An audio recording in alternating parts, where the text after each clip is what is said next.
On the next Canine Corner, we will learn about the importance of vaccinating our pets, and we'll talk about the increase in coyotes in the area and how you can protect your pup. And it's summertime, and we have some great pet safety tips for the summer season. Plus, we'll tell you how you can give this girl a forever home. All this coming up on the next Canine Corner.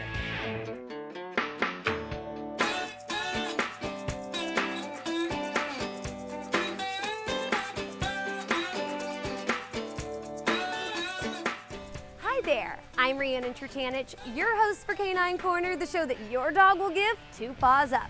It's summertime, and we have a very fun and paw-rific show for you today. We'll give you some tips on how to keep your dog safe during the summer. Plus, we'll stop by the rabies clinic at Torrance Animal Control. And with the increase of coyotes in the area, we'll tell you how you can keep your pup safe. But first, Kenmar Rescue is here. Kenmar Rescue was founded in 2007. And since then, we've adopted and saved the lives of about 700 small dogs. We are a small dog rescue, 25 pounds or less. And we really survive on fosters because foster homes are the bridge between rescuing and their new homes. So I hope your viewers out there would take a moment to submit an application online at kenmarrescue.org. And if they have a small space in their home but a large space in their heart, to foster for a minimum of 8 weeks, that would be really great. What is the foster process for people who might be wondering? Yeah, so basically we provide everything. Once you submit the application, we're in contact with you. We make an appointment to come out and see you. We provide baby gates, beds, all the medical, the food, treats, everything. We try to make it as painless as possible, and you provide the love and the shelter and save a life. And it's okay if you have other dogs or other pets? Yeah, okay. We want to make sure that everybody's compatible, so we do our best to make sure that the pack stays compatible and that it's a good fit. Last question, your adoption events. When are they and where are they? Oh, well, thank you. So we have an adoption event the second Saturday of every month from 11 to 3 at the Gelsons in La Crescenta. It's on Foothill Boulevard, and all of our little ones are there, and we look forward to meeting your viewers and hopefully getting some new fosters and some dogs adopted. So Riannon, I'd like for you to meet our newest addition to the Kenmar Rescue family. Her name is Sylvie. She is a Cairn Terrier West Highland blend, and she's a whopping 10 pounds. She's 3 years old. She sits on command, and she's very sweet. I think she enjoys being cuddled more than walked, but we do take her for walks, and she does walk well on leash. She's crate trained. She's up to date with all of her shots, and she's spayed and microchipped.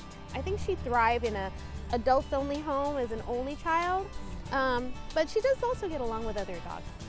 She's ready. She's all glammed up with her little bling bling on her ears and her fancy collar. She would like to have a really good home. If you're interested in adopting Sylvie or becoming a foster for Kenmar Rescue, please visit kenmarrescue.org. Sylvie would make the best companion. The Torrance City Council met to discuss the increase in coyotes in the area. Let's take a look about what they talked about. This evening, my presentation will focus on the following topics: coyote ecology and behavior, why coyotes are in Torrance, solving coyote conflicts through changing the behavior of both coyotes and human beings, tips for coexistence, and lastly, our city's urban coyote management plan. There are 2 types of coyote social structures, those being resident, which live in family groups, and transient, which are solitary. Resident coyotes live in groups of 5 to 6 adults plus pups. They'll defend their territories from other coyotes and usually have smaller home ranges. Transient coyotes often have larger home ranges and are looking to establish territory. Why are coyotes in Torrance? Torrance's geographic location is at the base of the Palos Verdes Peninsula that has a large natural habitat. Torrance has plenty of its own habitats. There's plenty of food and mice and rats, which provides us free rodent control. We have small mammals, Canada geese eggs, but what's really important about the coyote is that it helps balance our ecosystem. And the coyote has little competition as it's the top predator in our area. In Torrance, there are plenty of other attractants. There's pet food and water left outside, unsecured garbage cans, messy bird feeders, fruit left on the ground, accessible vegetable gardens, barbecue grills, compost piles, available small cats and dogs, and intentional feeding. In 2016, Torrance has experienced 153 coyote sightings. We've had 74 attacks on animals, both domestic and wild. 60 of the 74 attacks have resulted in the death of the animal. The breakdown of these deaths are 37 cats, 11 fox, 7 dogs, 2 rabbits, 1 skunk, 1 possum, and 1 tortoise. Currently, there are 4 areas in Torrance that are garnering the most attention. These being the areas of Hickory Park, Nadine Circle, Lago Seco Park, and Sleepy Hollow. Will coyotes attack pets? Coyotes normally hunt small rodents. However, unattended pets, especially small dogs and cats, are at risk of a coyote attack. Larger breed dogs are at a higher risk during coyote breeding season. Proper pet care, oversight, and safety are paramount. Protecting dogs. Always accompany pets when outdoors. Use short leashes when walking dogs. Do not allow a coyote between you and your dog, and do not allow your dogs to play with coyotes. To address coyote conflict, we must change coyote behavior while changing our behavior.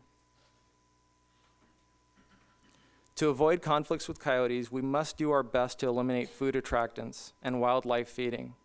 We must do better in taking precautions with pets while teaching children and educating our neighbors.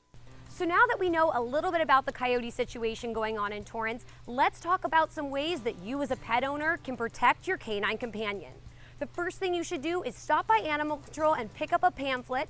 It has a little bit of information about coyotes as well as the do's and don'ts for pet owners when there are coyotes in the area. I brought my trusty co-host Riannon Trutanich along today to go over and demonstrate some things you can do. So let's talk about some things you can do to keep your canine companion safe when he or she is home alone. The first thing you should do is try to leave them indoors as much as possible. I know it's nice to let them get outside and get that fresh air and that sun, but if there are known coyotes in the area, it might be a good idea to leave him inside just for peace of mind and to make sure that he's safe.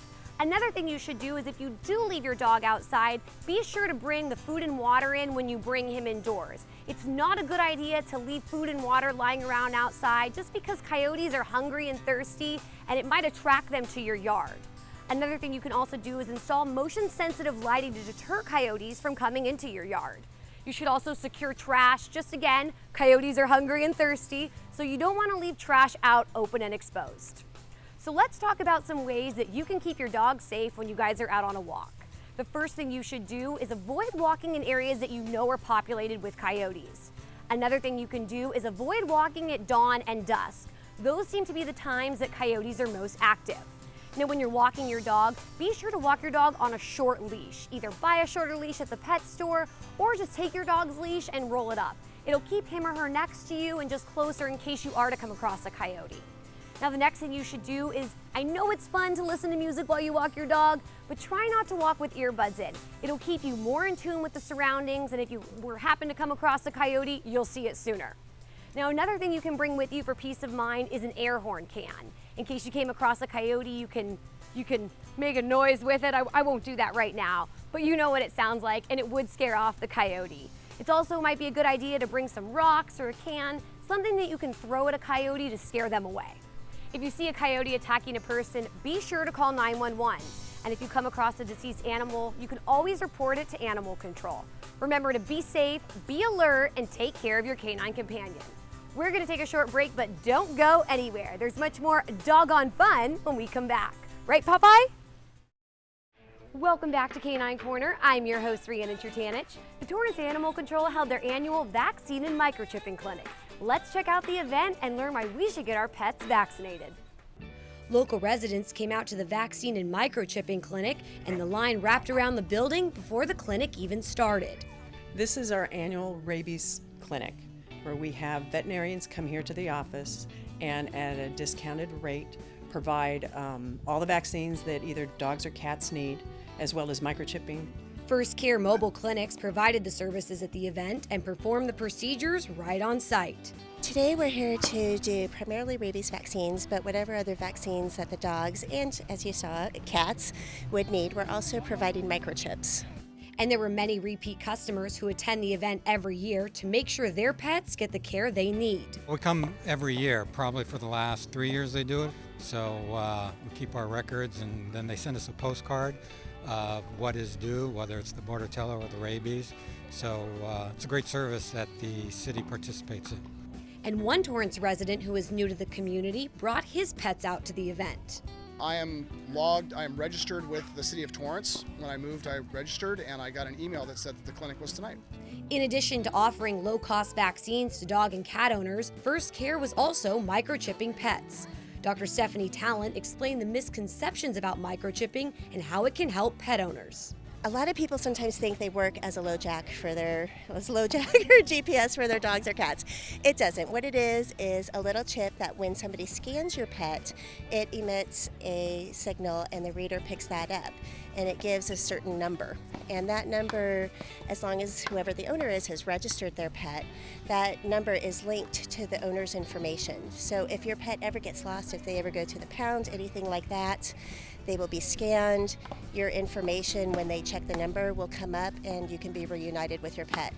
Pet owners who have their pets vaccinated at a First Care mobile clinic will receive a card in the mail to let them know when their dog or cat is due for their rabies or other type of vaccine. For rabies, they get a vaccine, initial rabies vaccine as a puppy, usually at about 4 months old, and then it's boosted in a year, and thereafter it's every 3 years. And if pet owners are apprehensive about having their pet vaccinated, Dr. Talent assures there is nothing to worry about. Sometimes people worry about, is their dog going to be sick afterwards? I mean, vaccine reactions are not very common. How we do them, we take a lot of care to make sure as best we can. Like with little dogs, we'll say, go ahead and split out the vaccines. Don't give them all at once. Big dogs, they're usually a little hardier. They can handle everything at once. Pet owners at the event at Animal Control put their furry friends in good hands with the First Care mobile clinics since they use high-quality equipment and vaccines. We take a lot of care in choosing really top quality vaccines. If somebody brings their pet to us, they're not getting just whatever's cheapest that month. They're getting the top ones that we feel are most efficacious and safest. And pet owners were pleased with the care their canine companions were getting. This was awesome. Very convenient, very well run, and reasonably priced. If you want more information about First Care Animal Health Clinics, please visit their website, firstcarevets.com. Jean Brusovich, the owner of Tranquil Pet Animal Healing and Wellness Center, who specializes in dog swimming, pet Reiki, and pet first aid and CPR, is here to give us some tips on how to keep our dogs safe during the summertime.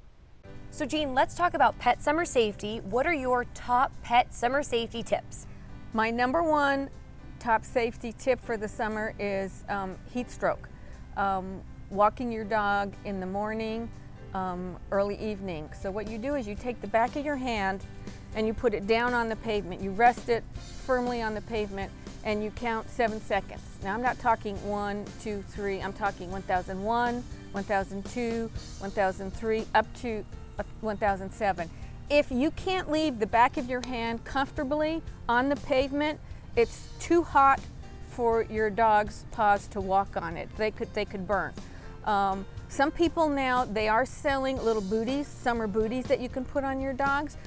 You can purchase those, but what you need to make sure is that they're breathable, because the dogs breathe through their mouth and the bottom of their paws. If you're doing a barbecue, make sure you keep they're going to be attracted to the smells.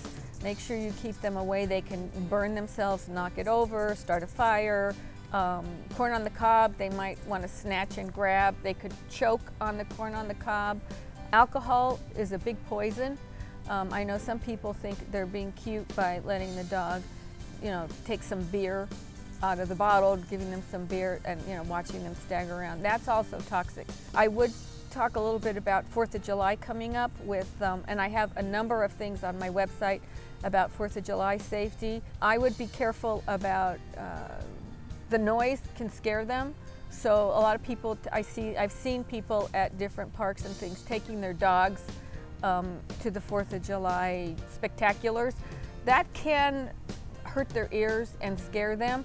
I would also, if you're going out and you're leaving them at home, keep them enclosed in a room Of course, have it ventilated or the air conditioning on or something, but maybe you might even leave canine corners on so they'll have some noise to distract from the outside.